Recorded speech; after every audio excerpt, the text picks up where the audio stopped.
promote the growth of Tigres in English through analysis, discussions, interviews, and more. Welcome to the Lautimes podcast.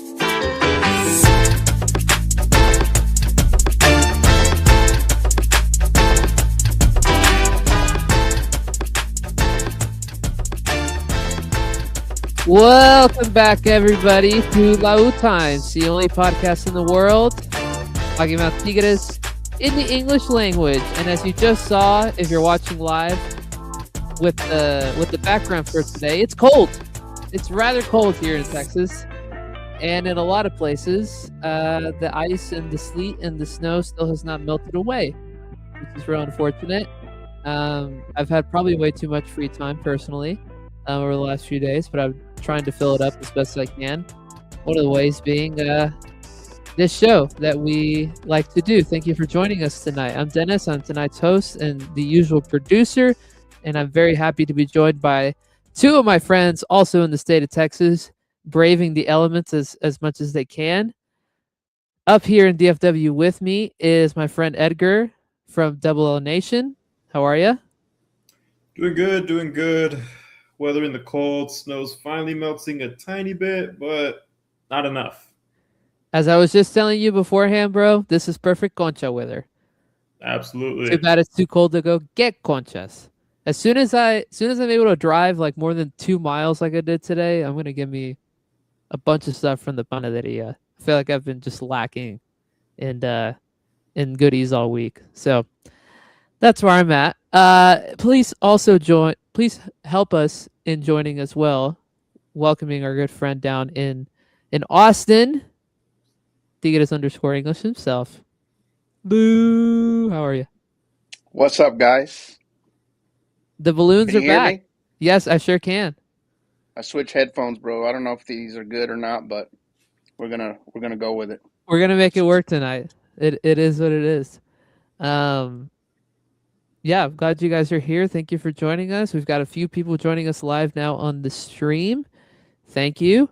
Please help us out by getting us out to more people if you can by retweeting, resharing, posting, sharing the link with friends, liking, subscribing, all the things that we usually ask you guys to do. If you could help us out, that'd be great. And of course, if you're listening later on podcast, don't forget to subscribe to the show if you haven't already. But thank you again for joining us on this cold Tuesday. AJ is in the chat at the very least, reposting the stream. Thank you, my friend. We miss you. It's just a three-man crew tonight, holding it down. So we've got just a few things to talk about this evening. Not a whole lot on the agenda, thankfully. A little bit on the men's side, a little bit on the women's side. Just some kind of general updates on things, on the squad and personnel. Nothing too crazy. We'll try to hopefully be done with this in less than an hour, hopefully. We'll see what happens. We're going to start off with the men's team, of course, as they get back into action this week against León. Edgar, I don't know if you added like a little like prelude bit they usually do for the outline regarding this, but if you did, please share it now. But if not, we'll just we'll start previewing that match. So I did not, but we're gonna wing it today, just a tiny bit. This week, Tigres will travel to León to face off against the other Fieras of the Liga MX for match day number 4, if I recall correctly. Tigres has had a bit of a slump going into this. No victories in the past couple games, but we're looking to turn a new leaf with Diego Lainez coming back from the Mexico national team and a couple of our players coming back from injury. So let's get to it. I saw some training pictures today. Angulo looks like he's back with the team. Maybe Ociel as well, but I did see at least a picture of Angulo doing some drill with the squad today.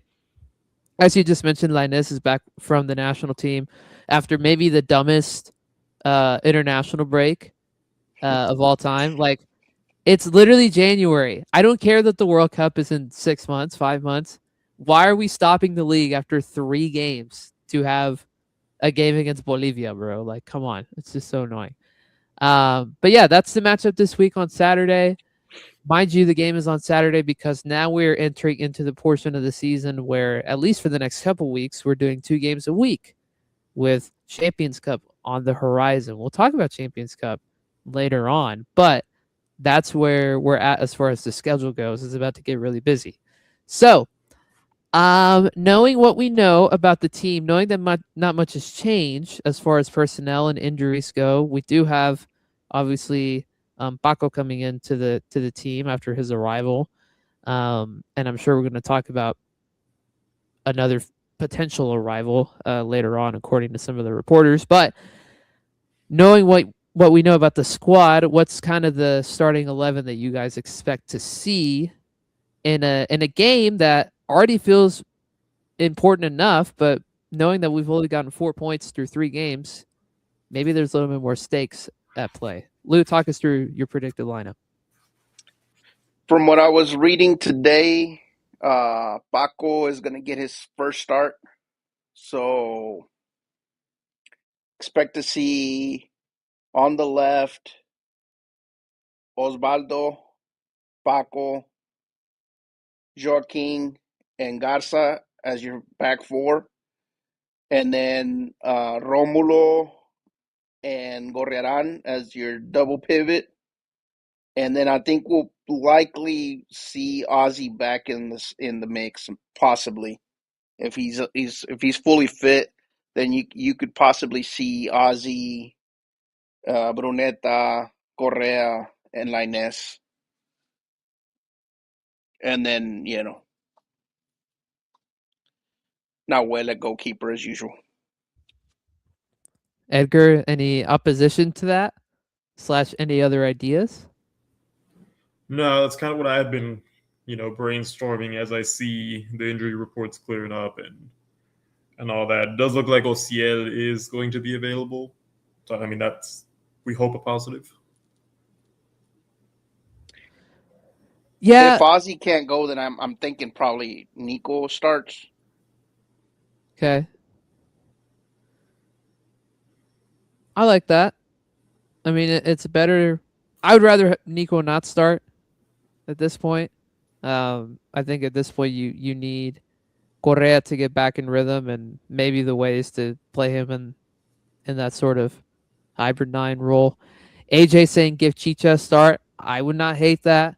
I know you're going on the road against the Leon team that just lost a few people, and they're kind of in a transitional phase. I don't know. I don't know too much about them this season, but I feel like they're not as strong as maybe they have been previously. Who knows?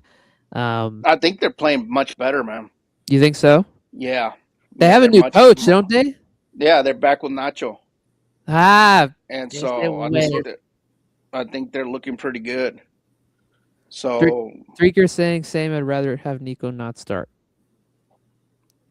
Yeah, going on what AJ said, I think we're gonna need to give Chicha plenty of minutes. Not only because he gives us youth minutes, but I think with this being a World Cup year and having the very high likelihood of Lainez going to the national team, we're gonna need to have somebody there that can perform, because that's gonna be a big piece missing for Liguilla and possibly a deep playoff run. So I think we're gonna need to have Chicha playing well. We need Marcelo playing well because, as we've seen, Ozzy tends to get injured. So those two, I think, need to get plenty of minutes this season to have them ready for the Liguilla.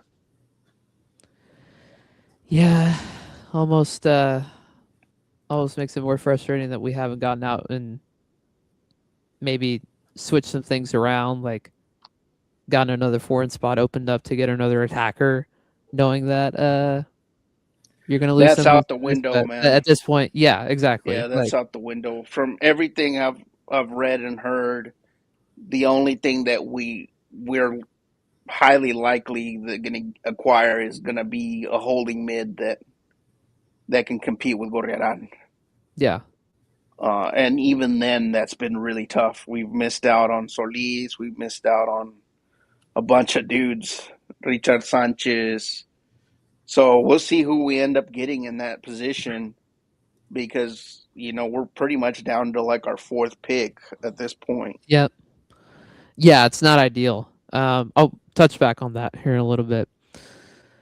So with all that in mind, knowing what we have, knowing that Leon is at least better coach more than anything at this stage of the season, how do we expect this game to play out? Usually when we go there, we haven't had the best of times recently, if I remember correctly.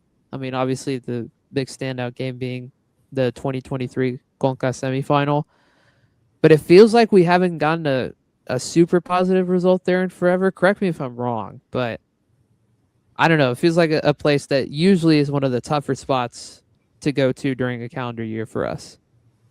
Yeah, we've struggled at their place. The big one that really hurt was losing in semis in Conca when under Siboldi. If you remember, we took like a 1 goal lead going into that away game, and we just blew it. We got killed on at their place. So yeah, it hasn't been super great. I'm just looking at Leon's last 3 games. They beat Cruz Azul 2-1, lost to Pachuca 2-1, and then tied Pumas 1-1. So they're kind of off to a similar start as us, but I think they're playing much better. Um, and I think their squad is more complete than they were last year. I think last year they were very dependent on what James Rodriguez could do, and I feel like this year um, they've got a squad that's a lot more balanced. So I think it's a team that's going to give us fits, especially playing on the road. Last time we played there, we lost 1-0, little less than a year ago. I don't remember much about this game other than the fact that they scored their only goal in the 7th minute. So again, Yeah, I'm the same as you. I can't recall that game too much. Did we draw that game or did we lose? no, we lost it. Any guesses on the lineup from that day? This Pauno, or was this already? This was Pauno. This is still Pauno. Yep. This is like right at the end of Pauno. Then it was a crappy lineup. I mean, I'm guessing did we have Nahuel? Yep. Okay. Aquino, Yep. Joaquim. Yep. Purata. Nope. Angulo Was Rey played. Angulo. Yeah. Garza on the left. Yep. Hmm. Double pivot. No. One holding mid. So 2 holding mids. Yeah. So This was Romulo.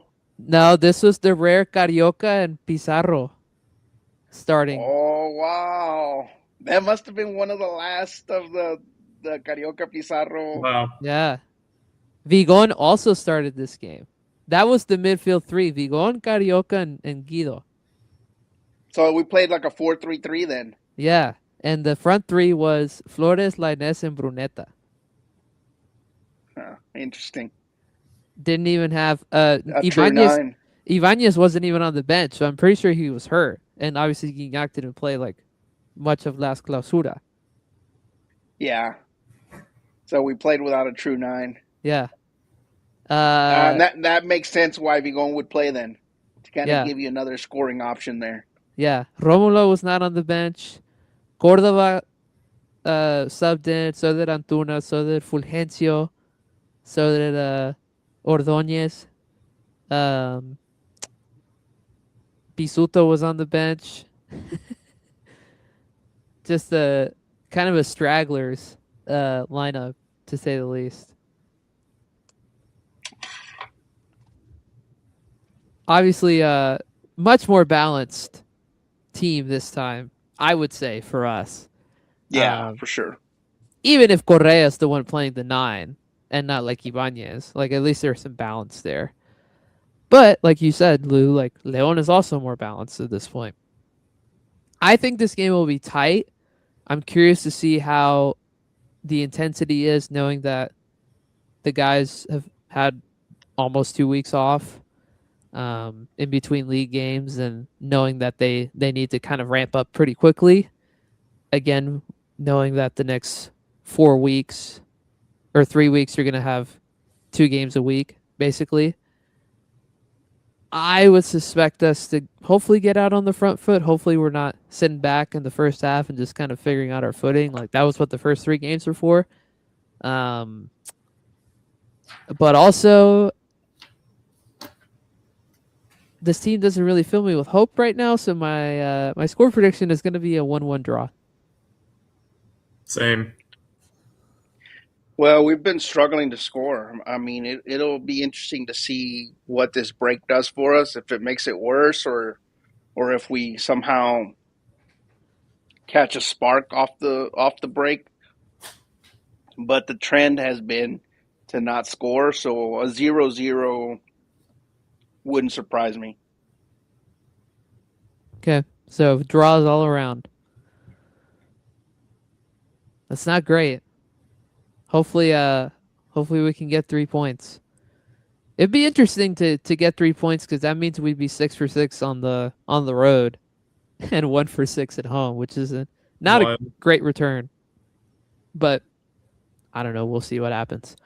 Looking ahead really briefly to next week, Tuesday night, the return of one of my favorite competitions ever, Champions Cup.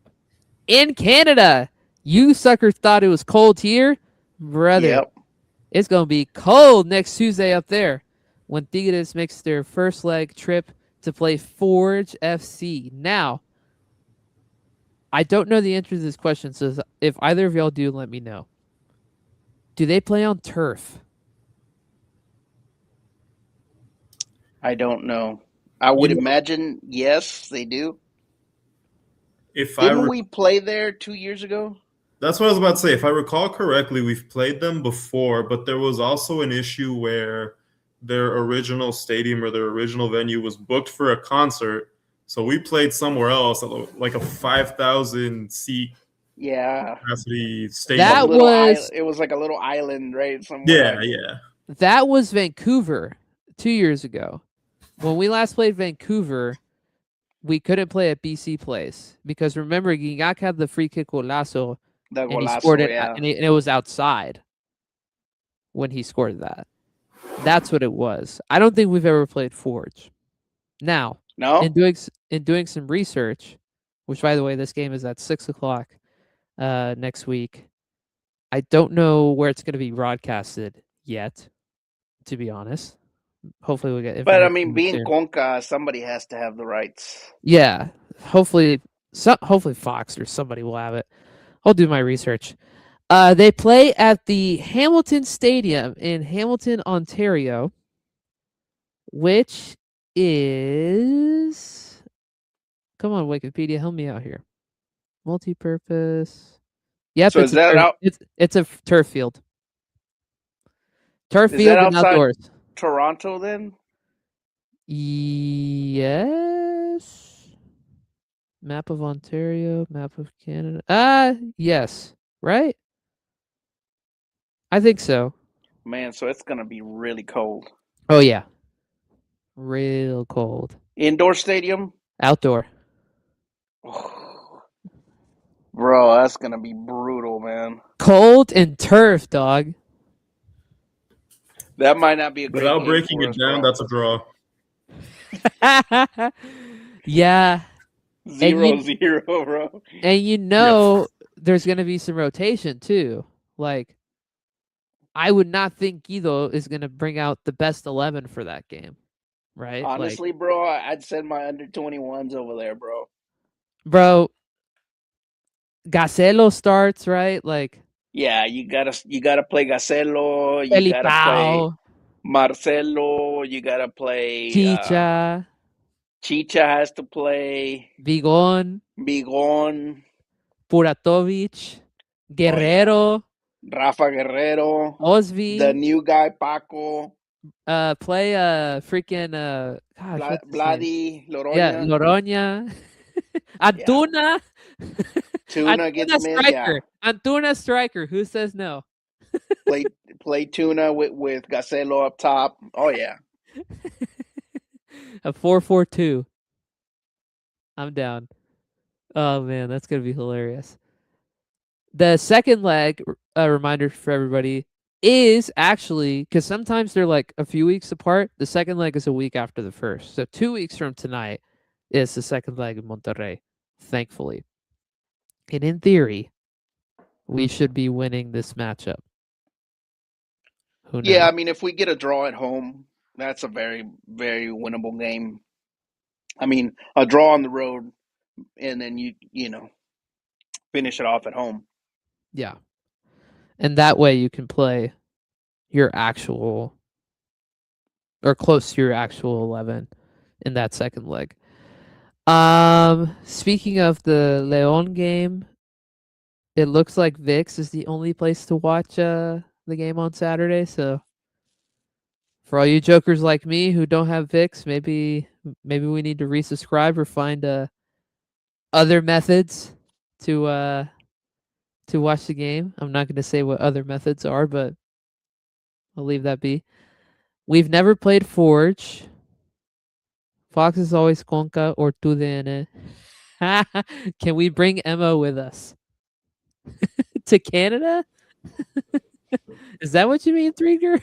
She's probably trying to run away from the cold, bro. She's probably just thankful to be in a warm weather area. Good grief. So that's a game on Tuesday. That is then followed by the next league matchup, which is against Santos at home next Friday. Viernes Botanero. Llantos Laguna. Santos. Which, gosh, if we don't win by 3 goals, I'm gonna be real mad. You're gonna be mad then. Yeah, they'll win by 2. It'll be like more annoyance than mad. We'll talk about that next week. That's a next week episode. Topic of discussion. Um, I just hope everybody's healthy and that we can finally start to find some form. That's kind of my last note on the men's squad. Need to start getting some points because we're already behind the 8 ball there big time. Especially with how Chivas has started and Toluca started, like we need to get after it with these points. Yeah, but don't stress it too much, man. Because yeah, I do want us to have home field advantage and everything, but Liguilla is gonna be a whole different animal this season, bro. It's gonna be Like all so the big different. teams, all the big teams are gonna have so many missing pieces. Like Chivas is gonna be super depleted for Liguilla. Toluca is gonna be missing some key pieces for Liguilla, at least 3 key pieces. So I think in that sense we do have a little bit of an edge because likely only Linus leaves, and so you almost get to keep the squad intact. We'll see how America does as far as absences, but I think out of all the teams, I think we might have a pretty good squad for Liguilla I hope so. I hope so. Feels as like a long as we long way stay away. healthy. Yeah. Yeah, exactly. Long ways away, but hopefully you're right on that front. Before we talk about some men's team like rumors and news and stuff, we should next talk about Las Amazonas following their win last week at home. Finally, a home game for the first time in basically 2 months. Like that final, if you remember correctly, was at the end of November, and the girls hadn't played a home game since then. So it was nice to see them back at home and getting a win, a 3-1 win. After conceding first, they came back and turned their fortunes around and got some goals from Cordinali and Ordonez and Thembi. Um, Steph Mayor with an injury, but besides that, everybody else was able to play that needed to play, and after giving up that first goal, overall a pretty good performance. I like what Pedro did with managing the minutes and managing the squad. I think he's doing a pretty good job of like giving everybody time. And I kind of like the formation he's using, especially in these last two games, Atlas and Toluca. He's almost going with like a false 4-1-4-1 because he's using Mayra Delgadillo, who normally is a striker. He's playing her as a right back in place of Anika. So really, when Mayra Delgadillo is on the attack, she pushes so far up that she acts like a striker, and we're so that kind of turns into more of a 3-4-3. And then when we're defending, she drops deep and plays that back line of four. So I thought it's really interesting. I know a lot of people don't like to see that. They get a little bit frustrated when we use kind of attacking minded players in that position. And he's done it in the past. I mean, he's used Mane Gonzalez several times as a fullback when she normally is a striker or a winger. But I thought Mayra Delgadillo has done really well. She has like a really good motor. She's able to kind of get up and down, very physical. So it's really hard to get by her. So defensively, she defends very well for a natural striker, and she presses well. So I think he's using her in an interesting way. Obviously, I wouldn't want her to be wasted like that all the time, but I think in certain situations that's becoming a nice piece for him because you're able to kind of get the best of both worlds on that end, and you defend set pieces better because of her height, and it also gives you more of an option on set pieces offensively to be able to score. So I think he's done a good job on that end. Obviously, sometimes the squad looks a little bit out of sorts, but I think for compared to last season and previous seasons, I think we're having a better start than other years. So good to see the squad kind of put it together. The Leon tie didn't look so great, but now we're kind of starting to see that Leon is doing really good against the big teams because they just tied America Femenil too. So now that tie doesn't look as bad as it was a couple weeks ago. Yeah, Delgadillo's been a really nice addition. I like the way that you put it. Like she has a really good motor. She's a good presser. She also she keeps the ball at her feet like really well. And she's able to like win 50-50 balls like more so than I think a lot of other players in the squad. Um and I think her positional awareness is really strong too. Like you mentioned her just kind of flying up and down when she needs to.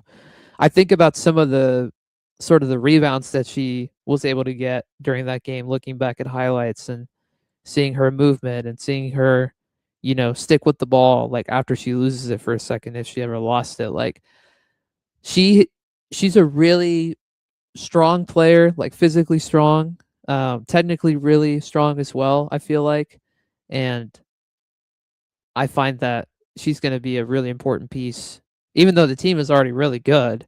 Um, she's like elevating the team even in her own way, especially right now with some of the attacking injuries that we're dealing with right now with Maria being out um, for Lord knows how long, Stephanie Mayor being out for a bit now, Anika Rodriguez, like what she gives you on the offensive end, even though she's a fullback, missing some of that as well. Like she's helped pick up the slack in some of that regard. So kudos to her for making such a strong impression after 3-4 games with the team.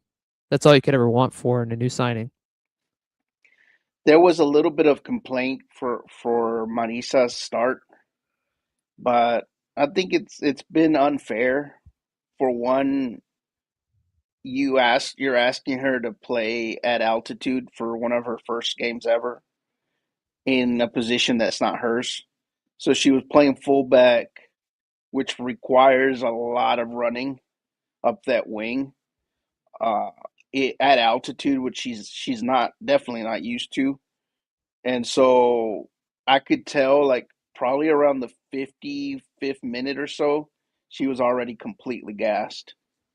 And you know, it's asking a lot from her to just get off a plane from Brazil, and then game later you're basically telling her, hey, you got to play at a different position where you have to run considerably more than the center back would, for example, and then say, hey, pick up the slack at altitude. I think it's a tough ask.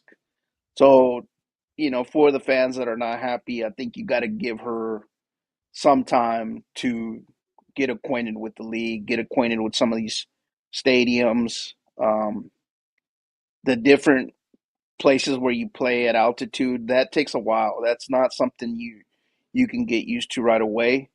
So, you know, I think we just need to be a little more patient with her.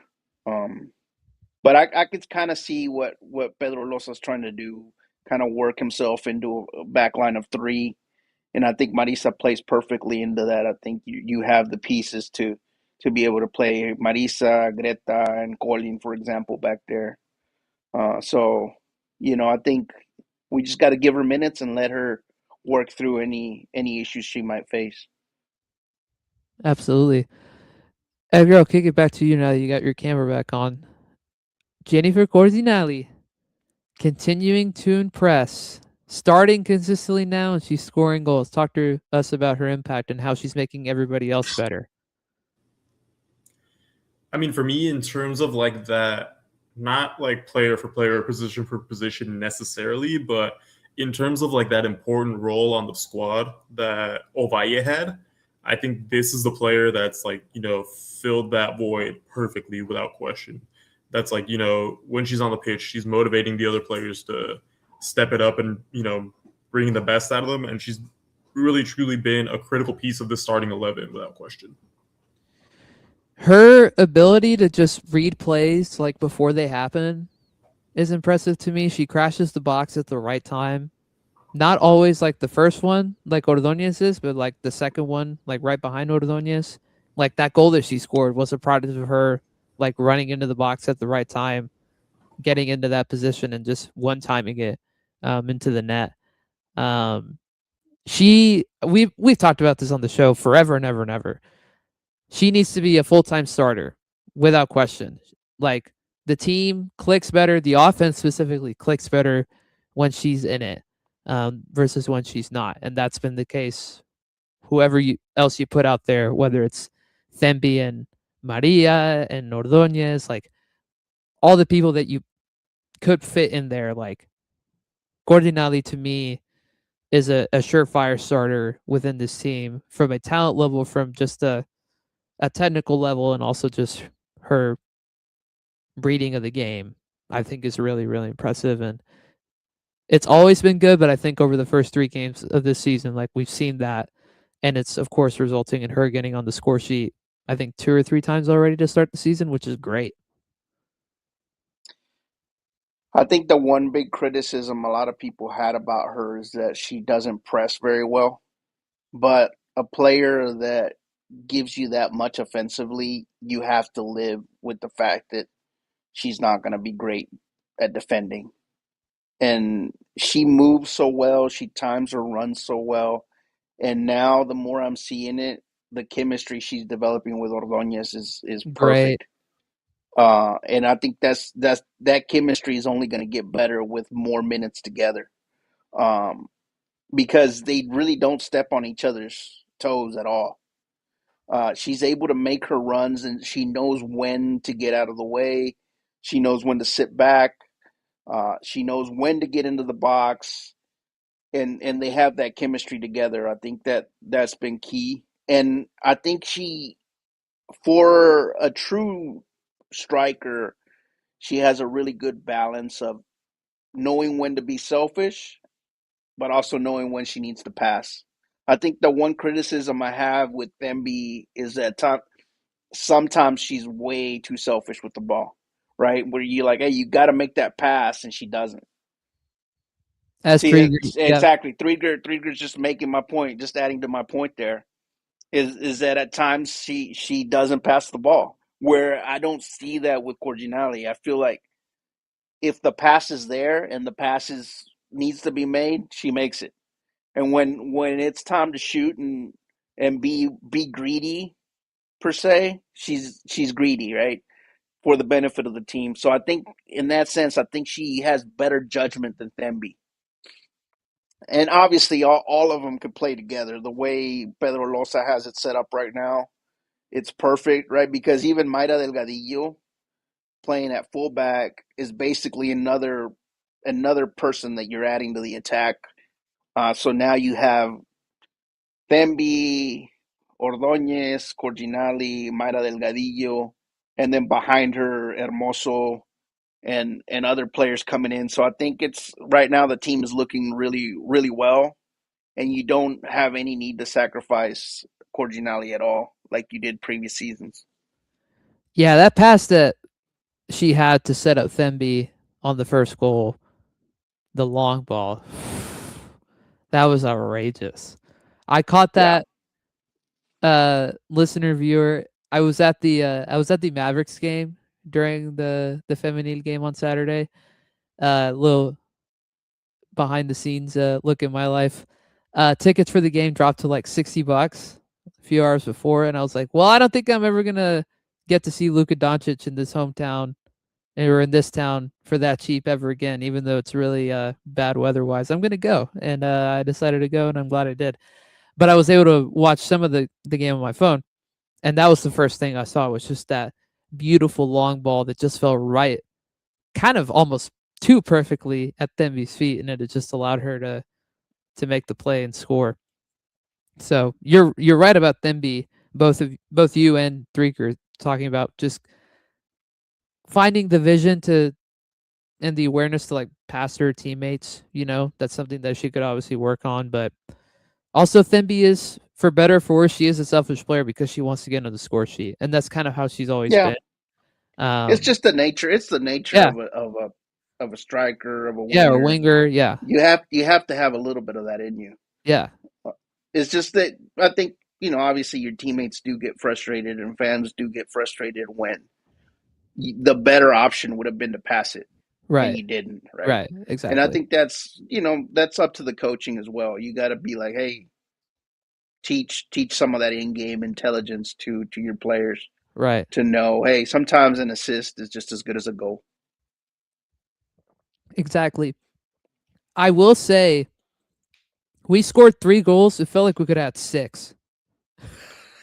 Like, Yeah, Ordóñez missed at least 2 clear chances. yeah, she missed a real easy one. Somebody else, didn't somebody hit the bar or the post? That Yeah. was one of our mids, wasn't it? It I hit the think Was it post. so. I can't remember. I don't know. It's whatever. We Oh, could it have was had wasn't 6. it La Chata? La Chata was the one that hit the post, I think. Oh, that's right. It was. Surprised but not surprised. Your face. That's great. Yeah, we could have had 6. I'll take 3, but we easily could have had 6. 2 more things I want to talk about real quick. Itzel Gonzalez. First of all, the penalty that they got was not a penalty. Let's keep it a buck. Like, that's trash. But she saves it. Well, don't lie, as we said in the chat the other night. We don't need to beat the dead horse, but we all know that she's the better penalty Oh, goalkeeper than Ceci by a and it's not wide, even wide, close. wide, wide, wide margin. So, anyway, shout out to her for that. Last thing that I'll say, I thought even though we were playing all right, I think the subs that Pedro brought out were good and they helped change the game for the better in the second half. 2 of them specifically being Mia, Villalpando, and Mane. I thought both of them, just the way that they were able to kind of short things up, the way that Mia was just going up and down, causing them so much havoc on that left side. She met somebody, which is super great. She had some good crosses. I thought Mane did really well defensively, holding the ball up, making good passes, making good reads everywhere. Those 2 especially I thought had really strong performances off the bench, and just tells you how deep the squad is if you have 2 girls like that coming off the bench and being able to provide so much in a game that Didn't necessarily like need to have that, but they helped elevate the team that much more in the second half. And they gave us youth minutes, which is really important. I think 100. this is a season where we're not going to have to worry about getting down to the wire with those minutes because going back to that point I was making, Pedro Rosa is doing a really good job of managing the minutes and giving everybody playing time, which also helps with this, right? You bring in subs, it's players that you have been using regularly, so you don't see much of a difference in play. You stay consistently, and I think that's part of what a good manager should do.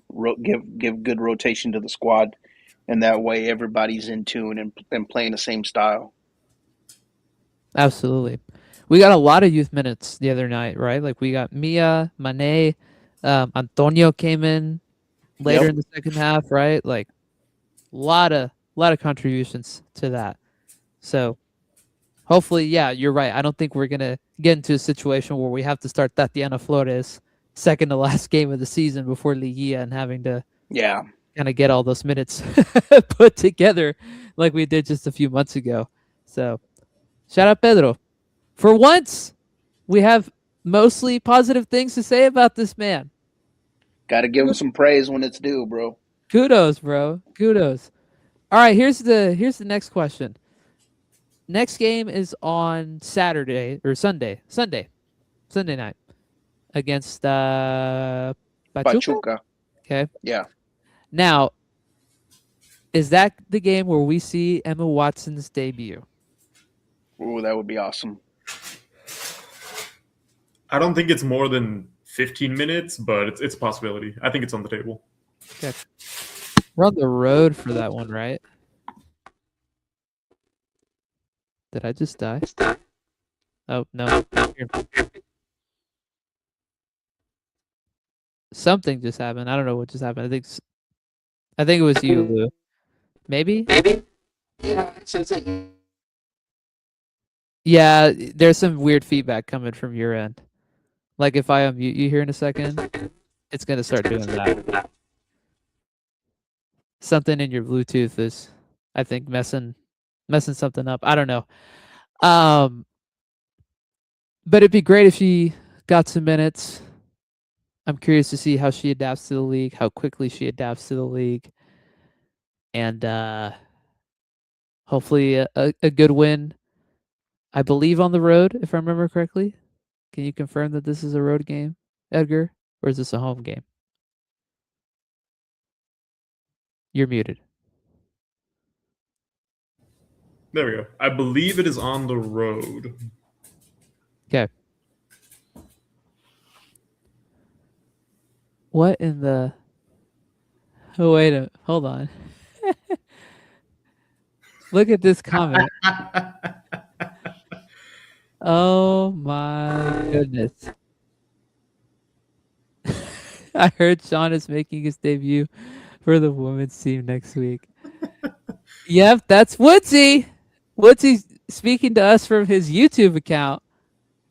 Hopefully you're doing well over there across the pond. I can tell with the Botafogo profile picture.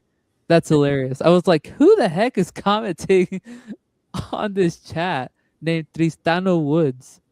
But I should have known better. I think yeah, Lou, you're something's wrong with your thing. I'm gonna kick you out and re-click the link and just come back in. We'll see what happens. Me and Edgar will hold it down at least for the next few minutes while that happens. So, you said it is on the road. Sorry. I believe so. Yeah, Yeah. it should be on the road. Cool. Correctly. I expect a lot of goals. Pachuca loves to score. They're a high-scoring team. They've always been one of those high-scoring teams. And as far as I know, yeah, it's still there, Lou. Maybe restart your computer or something. Maybe. I have no idea. I'm gonna take you off again. Yes. Depressing. I expect a lot of goals. I'm gonna say 4-3. Tigres Femenil wins in a game that's gonna raise our heart rates for a little bit.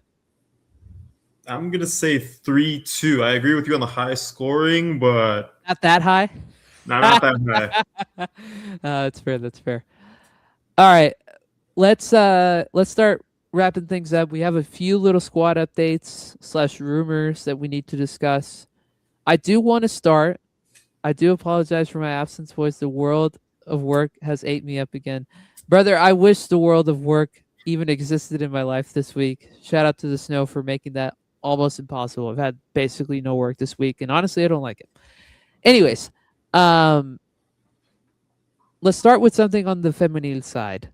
So Bayo just came out with a video a little bit ago before we started recording saying that Aaliyah Farmer is actually a doubt to stay much longer with the team.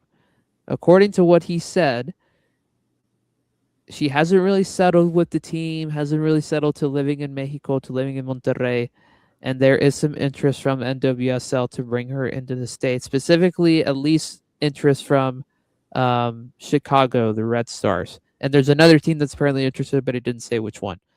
Um, Obviously, if she goes, that is a big, big loss because she has been such an important piece from a defensive, like backline perspective, but also from a midfield perspective.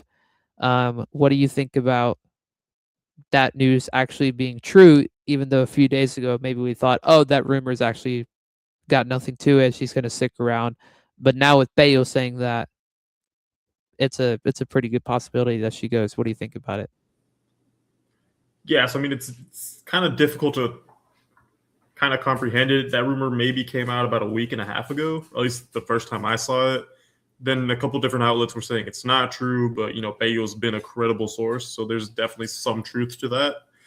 And it would be a very critical blow to this team to lose her. I think she's been a very important asset all of last season, and was or should be a very important asset going into this season as well. Right. And I don't think our transfer window necessarily prepared for a replacement. And I think it's a bit too late to even put that on the table now. Yeah, the other thing that Bayo said too is that if that were to happen, that the team would look to bring somebody in, like in exchange or in return, like sort of like a trade per se from whatever team we end up potentially selling her to. I'm curious to know what that would look like. I don't know Chicago's roster off the top of my head. Besides, I think Mallory Swanson, but I don't think they're going to give up Mallory Swanson, assuming she's still there, of course. So I don't know. That's one to watch for in the next few days. We'll see what happens with that. Obviously, I think all of us hope that she stays at least through the end of the season, but I think now with that reporting that came out tonight, it's likely, more and more likely now, that will probably end up not being the case. Speaking of somebody who has been absent for a bit, Mari Carmen Reyes, we finally have some clarity as to what is going on with her. She's taken an indefinite leave of absence due to personal reasons from the team, with reporting floating around the interwebs that it is a family matter, something involving her mother's health. I'm not going to get into the specific reason. If you want to find out what it is specifically, you can look it up for yourself. Obviously, that's really sad news. I hope that everything turns out okay with her and the family. There are currently no plans for her to leave the team, even though there has been some rumblings that maybe she ends her contract early and comes back up here to the States to be closer to family. But that is why she is not around the team. And it's not a matter of injury recovery anymore for her. It is a matter of she's dealing with a family matter that we do not know how long she will be out for. So I don't know what you want to add to that, Edgar, but obviously I wish her and her mom especially the best in this situation, and hope that all that gets resolved very soon. Yeah, definitely. I mean, thoughts and prayers first and foremost to her and her family. Hopefully that her situation doesn't require her to leave this team. I know that's not in her interest. That's kind of the only saving positive note, is that the player doesn't want to leave by her own will, and hopefully she doesn't have to. But we'll just see how it plays out. Yep. Yeah, we wish her the best. Wish everybody in the family well as that situation goes on. Um, Lastly, with the men's side, we already talked about some of the guys who have been uh, dealing with injuries and stuff. Vladi from TUDN came out yesterday with a video saying that by the end of the week, Tigres will hopefully have their new foreign player signing locked up in the form of a holding midfielder, as Lou mentioned earlier. The problem is we don't know a name. We don't know who exactly that could be. I know that there was a brief mention of a guy playing for Michelin over in the Danish league. I can't remember his name off the top of my head, but a midfielder from there. Other than that, we do not have any like real links to that spot. What do you think about that? I mean, obviously, it's great news that we're finally going to get a signing of sorts. It does feel a little panicky in some ways. It does feel a little too late, and obviously, it's not our first option. But something's better than nothing, right, Edgar? Yeah, and so Vladi Garcia and Bello as well, I think alluded to the fact that we're hoping to close on a player. They didn't provide a name. The internet's been saying it is that guy that you mentioned, Pedro Bravo, 21-year-old Colombian from the Danish Super League. I don't know too much about him. Uh, he's a young guy. It seems that that's probably likely, but again, no credible sources confirm that that's the signing we're after. If it does happen to be him, awesome, I guess. Like I said, I don't know too much about him, but he's kind of giving that same vibe that we got from Romulo Suarez and Joaquim, where, these are guys who didn't necessarily have big names, but turned out to be positive players. That's all we can expect, really. Yeah, I mean, I feel like of our last 3 or 4 signings outside of Correa, like you mentioned, Romulo, Joaquim, Farfan, even as well. Not necessarily high profile, but clearly the return on most of the players that we mentioned has been good. And like you just mentioned, like you can only hope that the return on potentially this guy is good as well. Michelin, if I remember correctly, this year they are currently playing in the Europa League. So they were in Champions League a few years ago. I remember them because they played Liverpool in the group stage, which was wild. I was like, what is this random team? But they're at least playing in European football. I don't know what his stats are on there if he's gotten a lot of playing time. But he's a young kid. Looks like he's tall. He's 6'3", so he's a pretty tall midfielder. Like you said, 21 years old. Has played for the Colombian U15s, 16s, and 17s, but hasn't played much since then.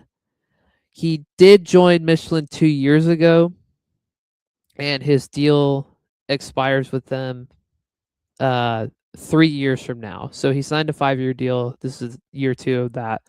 So I wonder how that affects a potential transfer fee, knowing that more than half of the contract still hasn't been played out yet. But we'll see if it even comes to fruition. Maybe there's another name that we genuinely don't know about that could pop up and end up being this person. Watch this space. Bayo and Vladdy, I'm sure we'll have all the news about that here in the near future. Is there any other rumors? I assume not. But is there anything else that we're missing on that front? Backtracking to one that we were kind of monitoring closely maybe 2 weeks ago, Ralph Orquin from Club America was tied to Tigres. However, it seems that that's no longer going to be happening. The player was promised to be headed to Europe pretty soon, and it seems that his agent's going to make that happen. They're going to try to get him over there on the free. So, despite Tigres' pretty good offer, it seems like it's not going to happen. It's funny because I've never seen him play. Yeah, I didn't know who he was. I didn't even know. I didn't even know he played for America. It's like, no, you could have told me he was at Puebla, and I would have believed you. Yeah, like, I mean, do you think he's gonna play in Europe if he's not playing for America right now? I don't know. Man, who knows, man? Yeah, I'm that's the not, weird thing, and I've never heard him like on the national team level. So beats me. Beats me. I hold on. One other thing real quick. There was a tweet that came out a few days ago or last week about Edson Alvarez. There was somebody in Turkey who tweeted something about him that, and now there's the link of him and us again, even though it was really brief last time. I doubt it. I think it'd be a great signing for this team. Obviously, um, I think a double pivot of him and Romulo would be excellent. And also, he gives you versatility as well as somebody who could almost identically play like Romulo in the back line. Um, I just don't think that's going to happen right now in a World Cup year. Maybe after the World Cup, I could see him potentially moving back to Mexico. I'm not even necessarily saying moving to Tigres, but I don't think that's going to happen right now. yeah, I mean, the likelihood of it happening right before the World Cup is, to me, it's not going to happen. I'm not saying that Tigres didn't put an offer in or that we can't, front the money. I think for the right player, they absolutely would. But to get at Edson Alvarez today, the likelihood for me is, 0%. Like you mentioned, maybe after the World Cup, but And highly difficult. the thing with him too is that he's had a crappy season from like a circumstance perspective. He goes back to West Ham after Gold Cup. They don't want him anymore. Look how that's turned out for him. I'm sure they would like to have a solid defensive midfielder in their ranks again, Yeah. with how they're going right now. So then he moves to Turkey, moves to Fenerbahce, thinking that he's gonna get to learn from the special one, Mourinho, and Mourinho gets fired like a week after he gets there, and then they don't make Champions League, which is why Mourinho got fired. Is that they didn't make the Champions League, they lost in the playoffs, so they had to play Europa League. So he's stuck without Mourinho because he gets fired, and then he's not playing Champions League; he's playing Europa League. It's just been a crappy like year for him, season for him, as far as like some things that could have gone a lot better for him just haven't panned out. And so I understand the rumor coming out from that perspective of maybe he wants something a little bit more assured.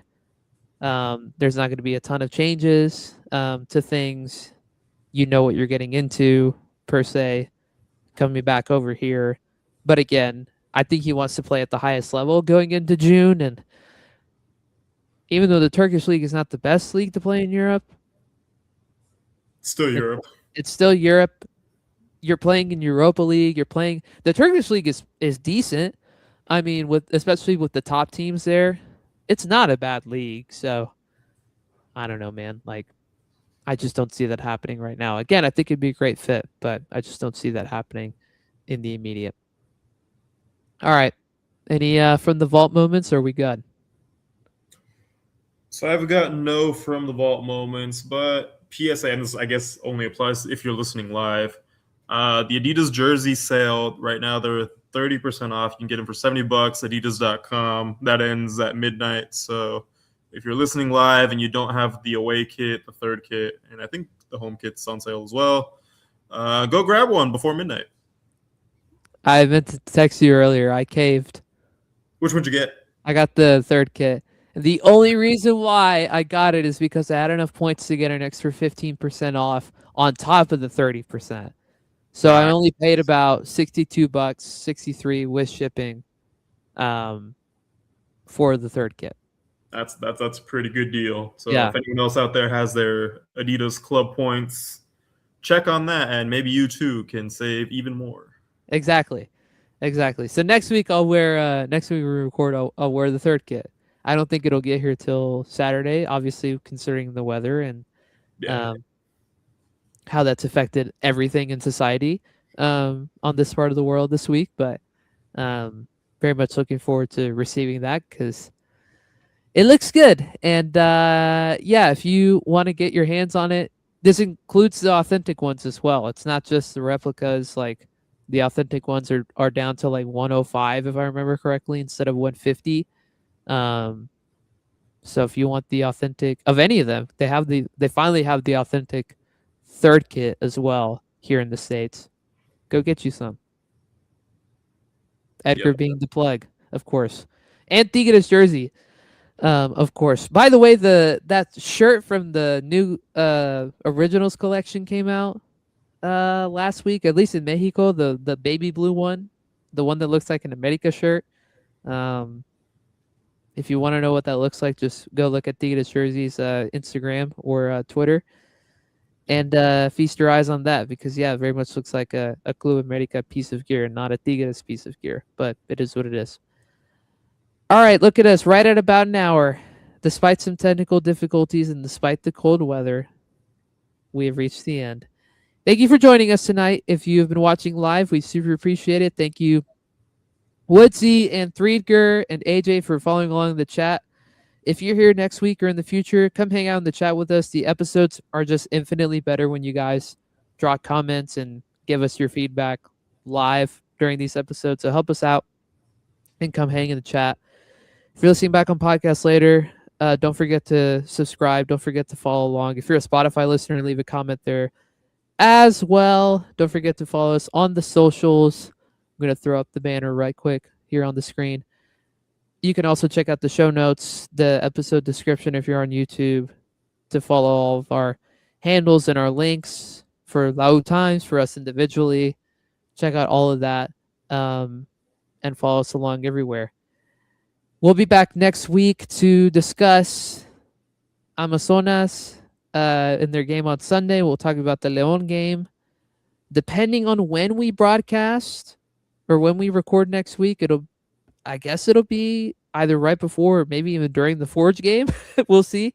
I don't remember what time the Forge game starts next week. I think it's a early game, if I remember correctly. I'm going to look this up now before I forget. But we'll be back next week to discuss that first leg, 6 o'clock next week. So we'll probably record after the Forge game ends.